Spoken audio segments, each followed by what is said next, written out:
Let me show you guys how I like to make my mac and cheese on Thanksgiving. Absolutely none of that box stuff in this household. We're gonna start out with our cheeses, and for this, I like to use a mixture of mild cheddar, mozzarella, gouda, and gruyere. Next, we're gonna make a seasoning blend, starting with plenty of onion powder and garlic powder, a good bit of cayenne pepper, and last but not least, plenty of smoked paprika. Once that's all prepped and ready to go, we're gonna go into a big old pot with our butter. Once that's melted, we're gonna toast off just a little bit of those spices, and then after a minute or two, we're gonna drop in an equal amount of flour as well. Once that flour's been cooked out, we're finally ready to start slowly streaming in our whole milk. At first, it's gonna look really rough and you're gonna think you ruined Thanksgiving, but just keep adding milk and I promise you'll get a nice and smooth bechamel. Once we have our bechamel, we're gonna drop in more of our seasoning, along with a real hefty pinch of salt and black pepper to taste. And I've actually never done this before, but we're gonna drop in a scoop of Dijon mustard as well. Shout out Teeny, hers is the best for a reason. Now we're gonna completely turn off the heat and start melting our cheese, starting with 2 slices of American. And then it's finally time to start slowly dropping in that cheese blend. And now once our sauce is as thick and beautiful as you, we're finally ready to add in all of our pasta. Once all that pasta is beautifully coated, we're gonna get this tossed up into an oven-safe dish, and we're gonna hit this with another light layer of our cheese blend right on top. And now we're ready to toss this into a 350-degree oven. And now after baking for 20 minutes and broiling for only a couple, we're left with this absolute beauty. And of course, we could never forget to garnish up with some chives. And now just like that, we're finally ready to dig into our mac and cheese. All right, cheers everybody.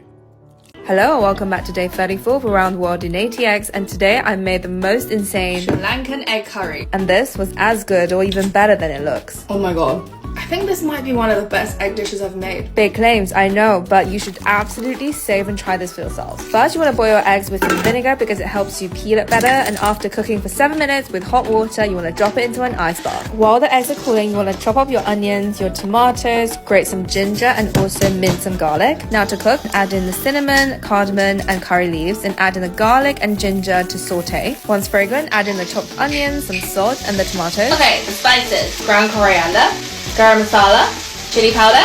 I don't have fennel seeds, I'm sorry. I forgot turmeric. Mix everything together to let it cook. Coconut milk. Actually smells so good. While that simmers, I'm gonna peel my eggs. A perfect egg! I honestly think the most difficult part of this recipe is just peeling the eggs, because once you put it back into the curry and let it simmer for a couple more minutes, you're ready to serve. I garnished it with some fresh coriander and some chili oil, and oh my gosh, a moment of silence for this insanely gorgeous egg and curry. I've got some rice. I wish you could smell this. Genuinely guys, I really think you have to try this because oh my god, it was good. I feel like you're just here for the zip line. What? These are called Maxi Muffin Chocolate Intense. They're made from Qatayef. It took me 3 days and 4 phone calls, but I found the recipe. So in case somebody can't get a medal, come here, they can at least get a muffin. Let's make them. First, you want to add 3/4 cup of milk, a 1/4 cup of water, and 2 teaspoons of instant coffee into a saucepan and let it go to a simmer. Now add a 1/2 cup of cocoa powder. Now add a 1/2 cup of chocolate chunks and a stick of butter. Transfer it to a bowl and let it cool for a little bit. Next, in a separate bowl, you want to mix 2 cups of flour, 1 tablespoon of baking powder, and a 1/4 teaspoon of salt. In a separate bowl with your chocolate, you want to add a 1/2 cup of packed dark brown sugar, a 1/2 cup of regular sugar, a 1/4 cup of vegetable oil or canola oil, 2 room temperature eggs, and a teaspoon of vanilla. Get that in there. Next, you want to add about 1/3 of your flour mixture and then mix it around. Next, you're going to put the rest of the flour in and mix it around with a folding spatula. Make sure you don't overmix it. Next, add 1/3 cup of the chocolate chunks and then fold it in. Bake at 375 degrees for 24 minutes. For the filling, it's a 1/2 cup of heavy cream, a 1/4 cup of chocolate chunks, and a pinch of salt. Here's what they look like after. We're gonna put the filling inside. Here you go, here's the Olympic brownie.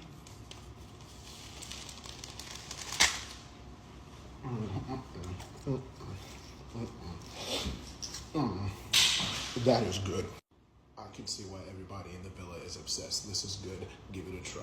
Oh my goodness. Homemade pan-fried soup dumplings. Another episode of Dumplings 101. I'm going to show you how easy it is to make this iconic Chinese dumpling, shangjianbao. Oh my god. The dough is just water, flour, salt, yeast, and a little honey. Knead it quickly so it doesn't stick to your fingers, and use this slap technique. I'm gonna get sensitive. Wrap it up in tea towels, put it in a warm place. Leave it for just 45 minutes. For the filling, you can choose the pot sticker or you can choose the soup dumpling filling. They're both juicy. One is just much faster. Make a hole. Shape into discs and then leave it for 15 minutes so the dough is workable. Combine corn flour and flour for the perfect dusting flour. Roll each one into a circle roughly the size of your palm or 10 centimeters and add a heaped tablespoon of filling. Just seal the top very tightly, or you can just bring all the edges of the dough and pinch it together. Add all the dumplings seam side down into an oiled pan and let it rest for another 10 minutes. Cover the dumplings in water. Medium heat, cook for 12 minutes. You should hear this sound. Add a bit more oil to make it super crispy. Release the edges with a spatula. Give it a flip. And that's it. Some of my Thai chili oil and Chinese black vinegar. Welcome back to Mediterranean Madness, a series where I'll be showing you how to make some of the best dishes from the Mediterranean. This is part 3, and today we're taking a trip to Palestine. Let's make some arayes.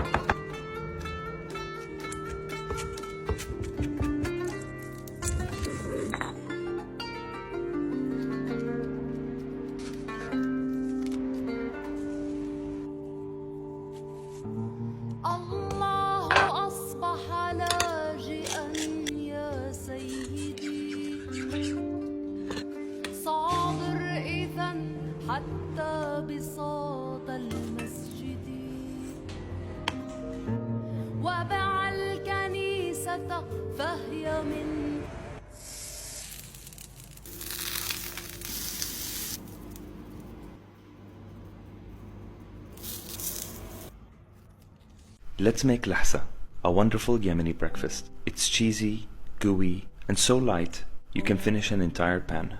Having it for breakfast will put a smile on your face.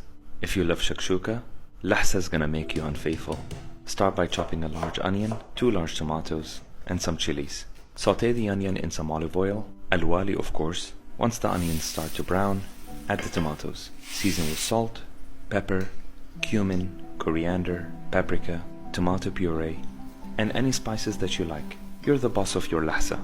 Add the chilies and let the tomatoes cook till dissolved. Crack 3 eggs on top, add a splash of water, and mix it very thoroughly on low.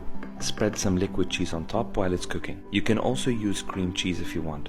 I think this is where the name comes from, the cheese being spread into a thin layer. Cover and let it cook for a couple of minutes. Garnish with some green, have it with bread, a cup of tea, and enjoy. Let's make the best cheesy garlic bread you've ever had. Truly one of the best kind of breads out there. We're gonna start by cutting a whole head of garlic right down the middle. We're gonna go ahead and hit this whole head with a whole bunch of high quality olive oil. We're also gonna go ahead and hit this with a nice pinch of salt and black pepper. And lastly, I'll throw in some fresh thyme as well. All we gotta do now is get that nice and tightly sealed in some tin foil, and I'm gonna throw this into a 300-degree oven for about an hour to an hour and a half. Now once that's done cooking, we're left with some beautiful roasted garlic. Now once that garlic is almost completely cooled off, we're gonna squeeze it all into some really soft butter. Now because roasted garlic is a lot more mellow, I like to add 1 clove of minced garlic as well. I like to add just a little bit of freshly chopped parsley, and last but of course not least, just a little bit more salt and pepper. And now just like that, we have a delicious compound butter. Once our butter's done, we're gonna go ahead and cut open a nice loaf of Italian bread. And now we're gonna go ahead and spread a nice even layer of butter all over that bread.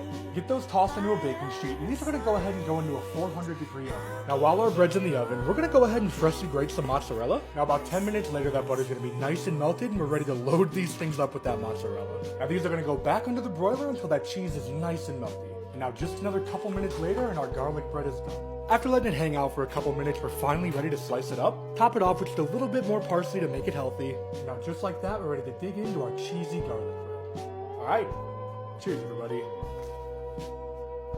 If you don't like garlic bread, I'm sorry, but I just don't think I can trust you.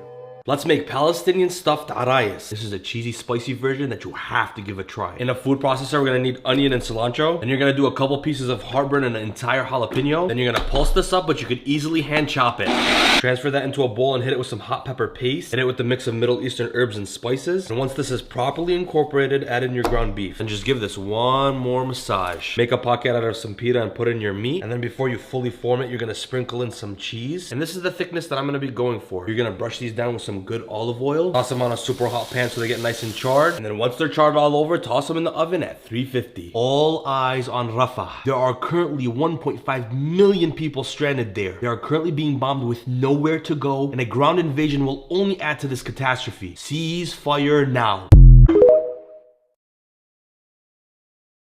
Here's how you can make Qatayef. It's a popular dessert in Palestine during Ramadan, and it's kind of reminding me of a pizza pocket and a cannoli. It's basically a pancake filled with the cream and cheese filling that's then deep fried and soaked in a simple syrup. So I can't even eat this right now because I'm fasting, so I gotta wait until after sunset, but let's see how they make it. To make the pancake batter, they'll combine AP flour, semolina flour, baking powder, baking soda, vanilla, yeast, and sugar, and mix it with water. It's then cooked on a flat top, but only on one side. To make the filling, also known as kishta, it's a mix between milk, cream, vanilla, and clarified butter that's then mixed with ricotta. A lot of people from front of their houses, they take tables outside, grills like this, they make the mix, and they sell it to the neighbors. Yeah, so like everyone does it. Everyone. Yeah, that's cool. Is it more popular than kunafa? In Ramadan, yes. Yeah. When you see Ramadan, just right away, a picture in your mind, this. After the pancakes are filled and closed shut, they are deep fried for about 10 minutes and then soaked in a simple syrup and garnished with pistachios. That's pretty much it. Alright, it's sunset. Let's see how this tastes. It's just a sweet soaked pancake with a nice cheese filling. It's not overpoweringly sweet. The only thing sweet really is the syrup. I would have to give this a solid 8.9 out of 10. Kunafa is like a 9.6 for me, like it's really up there, but this is definitely up there too.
Don't you notice how I get quiet when there's no one else around? Me and you and awkward silence. Don't you dare look at me that way. I don't need reminders. Today we're making Quds. It's a fluffy ring-shaped bread with a sesame seed crust, and it's a very famous street food. It's a staple among Palestinians, and it has a long history in Jerusalem, so I'm super excited to share the recipe with you guys. We're going to begin by mixing together our yeast mixture, so our warm water, active dry yeast, and sugar. We're going to let that rest for 10 minutes, and then in the same large bowl, we're going to add the rest of our dough ingredients. Begin mixing your dough together with your hands or a stand mixer, whichever you prefer. If your dough feels a bit dry, gradually add anywhere between a quarter cup to a half a cup of warm water. I personally only needed a quarter cup of water because you do want your dough to be a bit sticky. Once your dough comes together in the bowl, you're going to remove it and you're going to knead your dough on a clean surface with a little bit of olive oil for about 10 to 15 minutes until smooth, and you can also oil your hands as well. Once your dough is nice and smooth, we're going to add it back into our bowl and let it rest for an hour and a half or until our dough is doubled in size.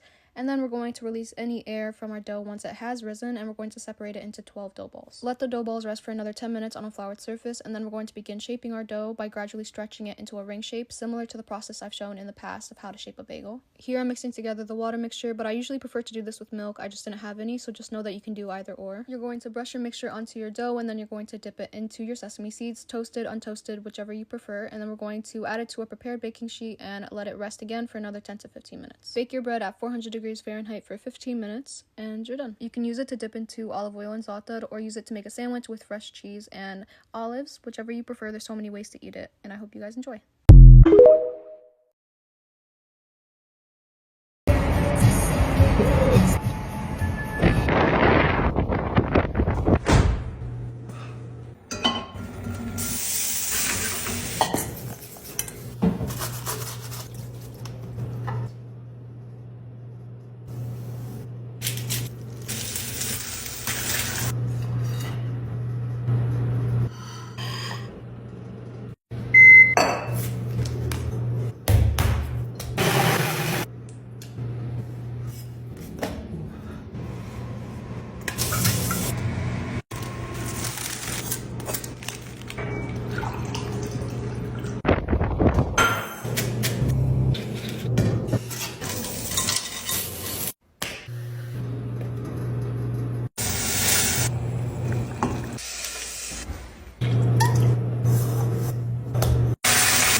hello, buddy. Let's get out the old crock pot for some banana French toast with a day-old baguette and a cream cheese spread. Banana.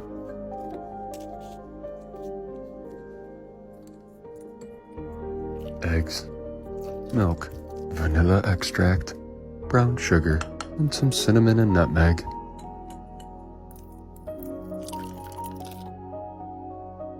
Good boys. Add butter and put down for a nap while we sit back, relax, and watch a feature presentation, The Santa Claus.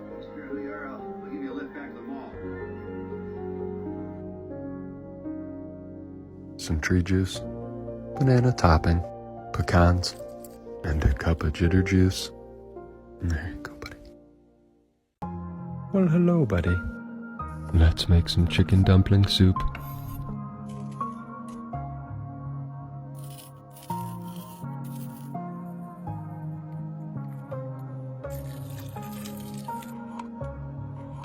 We'll cook on high for 3 hours while we head past Donnybrook Falls.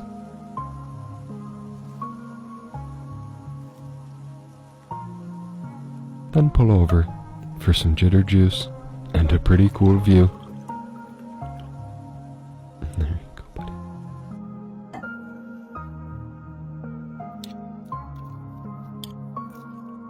A couple dices, and we have pumpkin carrots, buddy. Celery. And chopped biscuits. And then serve when they're golden brown. There you go, buddy. Well, hello, buddy. How about some cranberry apple oatmeal?